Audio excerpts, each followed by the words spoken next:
Hi, this is Nick Del Judas. We were watching the FAU Baseball Insider.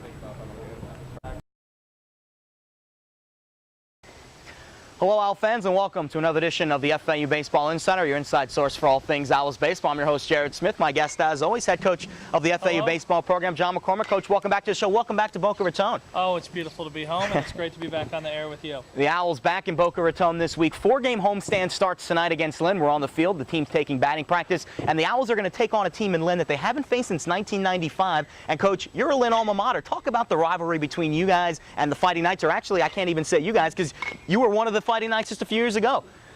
That was 20 years ago. I was trying to give you a little bit of credit. That was 20 years ago. I don't, we haven't played these guys in how long did you say? 1995. So what's that, 15 years? Yeah, about 15 seasons. So,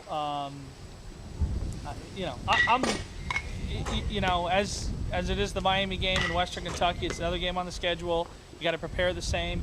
You got to come out and do the same things. You got to play defense. You got to run the base. You got to swing the bat. And you got to pitch to win the game. There is nothing different, And it's nice that the Owls can play this game. You mentioned on the pregame show a couple weeks ago or actually it was on Sunday, that the RPI lets you go out of the Division II or Division I and play a Division II team, and it doesn't have any consequences. And it's nice because the Lynn team is so close by, and a lot of these guys played against each other, and it's a nice little game. Sure, I agree. Like I said, like we talked about on Sunday, back when I played, we used to play FAU all the time. Now, they were Division II at the time, but the rules were set up different, and we had fall baseball.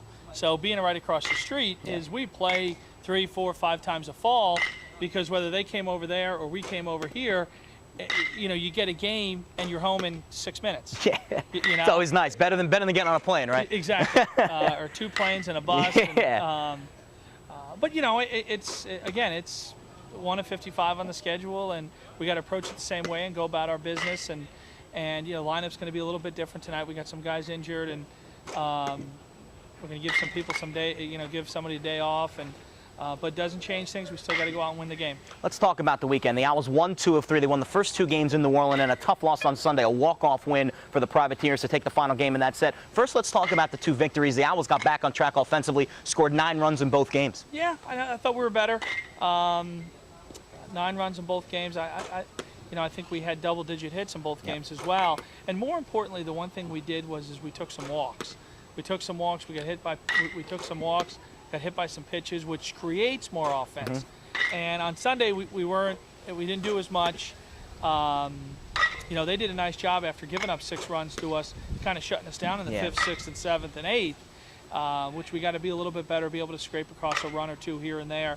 But other than that, early in the year, if you say, hey, you're going to go to New Orleans, win 2 out of 3 on the road, you can say, I'm going to take it. But with the start that they had gotten off to, you kind of look at it and get greedy a little bit and say, man, we really could use a sweep there. But I do have to admit I was a little disappointed, as everybody on the team, and you were there, because you win the first 2, and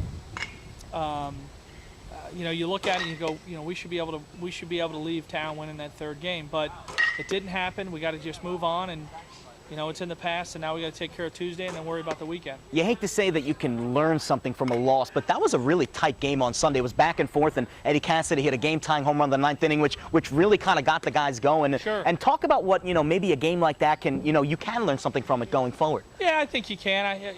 It's never over till it's over type thing.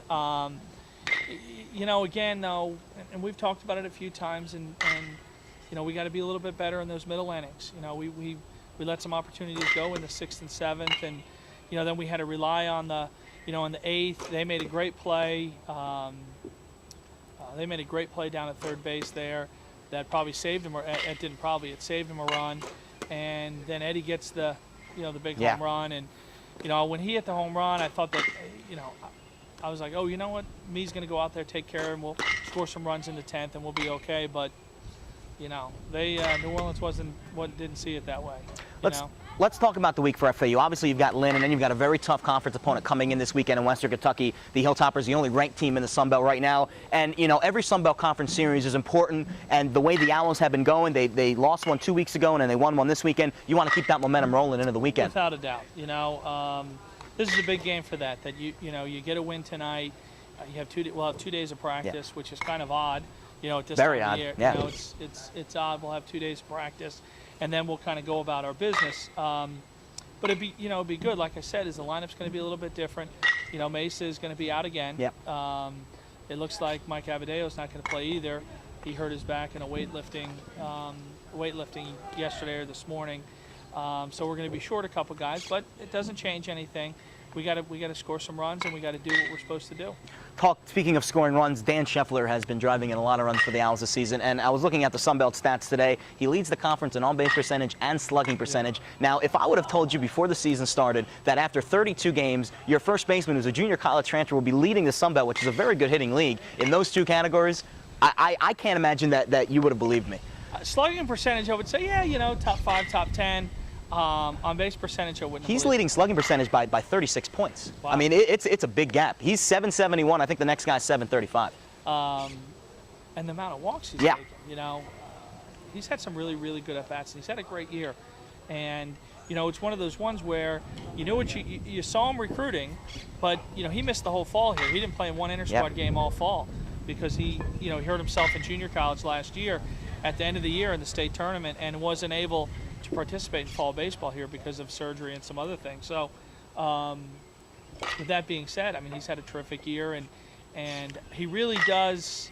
His plate discipline is far exceeded my expectations.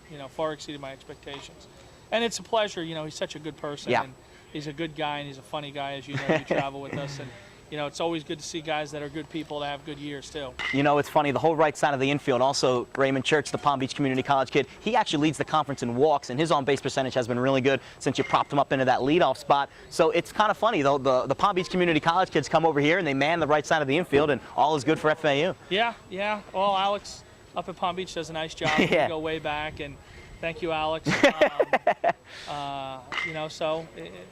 These guys are having good years, and Coach Sanderson has done a nice job with them in the fall and leading into the spring, and we hope it continues. Speaking of Coach Anderson, he's a tireless worker. I mean, he's got a motor that never stops, and I see him preparing for different series. It's kind of interesting because every series it feels like there's a different storyline, especially on the mound. And sometimes you've got a really good Friday night starter, and Saturday, Sunday it's bullpen, and then sometimes it's the other way around, where the Friday night starter is not as good, but sometimes the later inning guys are better. How tough is it preparing for these series offensively? Well, first thing you do is you get on the horn and you call people and say, hey, what did this guy do against you? What was his out pitch? What did he lead guys off with? Did he pitch backwards?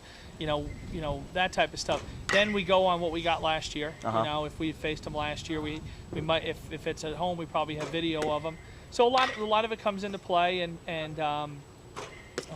it's just another thing that we try to do is give the players as much information, not information overload, but as much information saying, hey, if you get in a 2-2 count, this guy likes to bury a breaking ball. Early in the game, in the 3, 4, 5 hitters, he opens up, 0-0 breaking balls. Whatever it is, just to give them a little bit more comfort going up to the plate and say, hey, I got an idea what this guy's going to do. And Ben does a great job with them scouting reports and trying to compile them and put what we had and take some stuff out. And during the game, a lot of guys don't see it. He's constantly making notes after we see a pitcher and when the relievers come in for the next day or for the next series. And the Owls will luckily have 4 games at home this week. It'll start tonight against Lynn, and then a big weekend series against the ranked team, the second-ranked team to visit Boca Raton this season, Western Kentucky. That's going to do it here on the FAU Baseball Insider. My guest, as always, John McCormick. Thank you. We will see you at the ballpark. I'm Jared Smith. Thanks again for joining us this week.